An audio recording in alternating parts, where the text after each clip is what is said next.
Hello everybody, my name is PowerPoint, welcome to my channel, and today we're going to be talking about competitive Season 2 in Overwatch.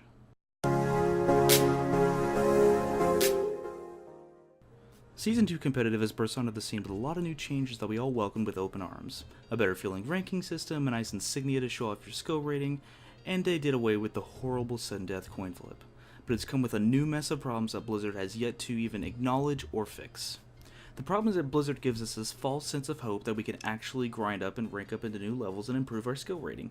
Now I, like most Overwatch players, solo queue into an endless abyss of never-ending trolls, leavers, teammates that don't contribute to our team, and so on. This is a separate issue in and of itself, and I will be getting onto that in a moment. The ranking system itself is completely broken and penalizes players for losses much harsher than it rewards players for wins. Now there's no doubt if you perform particularly well, you should get more points than usual, but where's the baseline at? I've found that a large portion of my games that I've lost, it was anywhere between 30 to 62 points. Yes, 62 points I've had for one loss. I play the next game, get a win, and I only win back 10. Now this isn't something that's an LOL get good scenario. This is a massive problem. If people are meant to grind up to better ranks, which is something that everybody always strives for, and to be honest, it's Blizzard's motto, it says it on the competitive screen itself to grind up to new levels, then why is it so imbalanced with the reward to loss ratio? My win-loss reward ratio has been anywhere between 6 to 1 to 2 to 1, meaning I have to win 6 games to make up for 1 loss, or adversely win 2 games to make up for the loss and everywhere else in between. And the most I've won from one game is 30, but the ceiling I've hit for losing one game is 62. That's outrageous! Now look, I'm a support main and I focus on playing Mercy.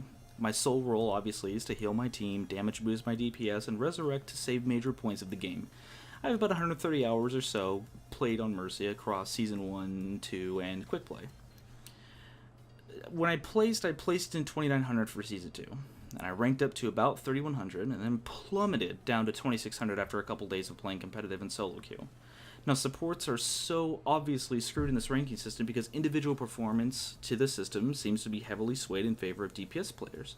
Now an ever-growing issue that's plaguing this game, besides leavers, is that not enough people play supports.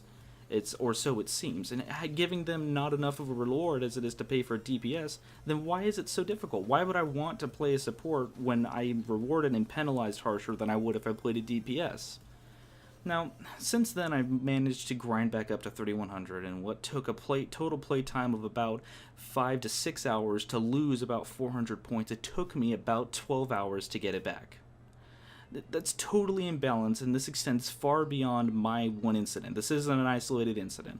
I took to the forums, and I'm not one to bring a pitchfork to a riot to try to effect change, but it seems that there's a lot of people that are experiencing this problem. This is a problem that's plaguing the community right now, and Blizzard needs to fix this model because it's absolutely broken at this point.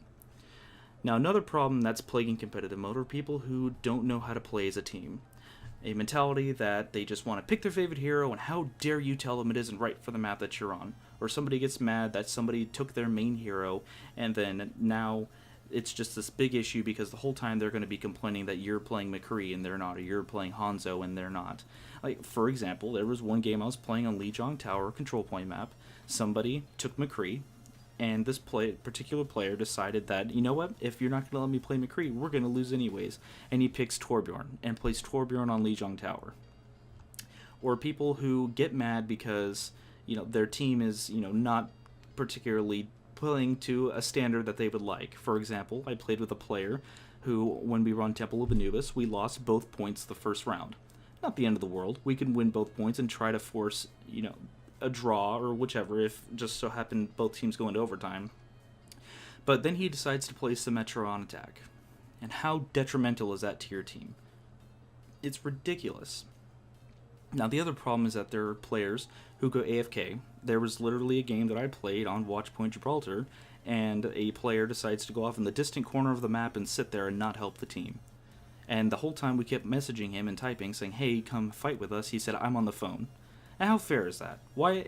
And reporting people only goes so far. I mean, if there's only 4 or 5 people reporting them being a griever, Blizzard may look at it as an isolated incident. I've played with grievers, and then 2 games later, I'm back in the game with the same griever, and they do the same thing. Where's the fix for this? I mean, reporting them gets you nowhere. People who stayed and played at such a massive disadvantage for people who, for example, leave a game, they lose points still. I think that it should just be completely one-sided. The leaver should be punished.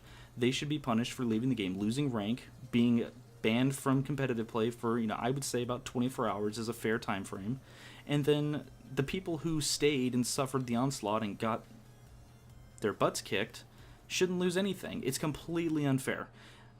Granted, there are people that are going to say, well, they were losing pretty hard in the first place, and that's probably why that person left, and now they're not going to be punished at all for it. No, it's not like that. If there's a disadvantage, there have been plenty of games where I've been at a disadvantage, and we have been down 2-0 on control points, and we've come back and won it because my team played awful. We all played awful on the first two parts of the match, and then we came back and we pulled a win out.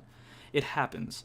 It's completely unfair that a leaver can ruin people's ranks. And I've been hit with at least 4 or 5 levers in games, and with the ranking system the way it is now, that's a ton of points that you're going to lose, and now I'm going to have to play so many more games to make up for one person leaving my game and losing it for us.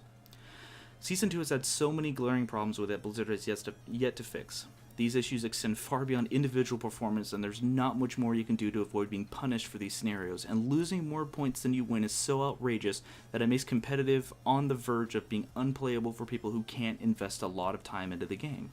Overwatch is such a well-designed game and so well put together, but for those who actually want to casually compete, it's so unsatisfying for them at this point, because there's such little drive to actually want to give it a real shot and get a good rank this season. Alright guys, that's going to wrap it up for me today. Let me know what you think in the comments section. Leave a like, subscribe if you like. I'll see you guys next time.